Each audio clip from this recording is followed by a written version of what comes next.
ইন্না ফাতাহনা লাকা ফাতহাম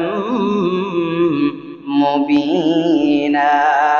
ওগো নবী, নিশ্চয় আমি আপনাকে সুস্পষ্ট বিজয় দান করলাম। দেখেন, সন্ধি চুক্তির মধ্যে ছিল সবকিছু কাফেরদের মন গড়া, তারা যা চাইছে তাই লেখছে। তারপর আল্লাহ তাআলা বলতেছেন আমি আপনাকে সুস্পষ্ট বিজয় দান করলাম।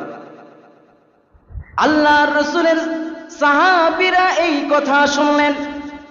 এরপরে আল্লাহ পাক রব্বুল আলামিন আবার আয়াতে কারিমা নাযিল করলেন, লিয়াগফিরা লাকাল্লাহু মা তাকদ্দামা মিন যামবিক ওয়া মা তাআখারা ওয়া ইউতিম্মা নি'মাতাহু আলাইকা ওয়া ইয়াহদিয়াকা সিরাতাম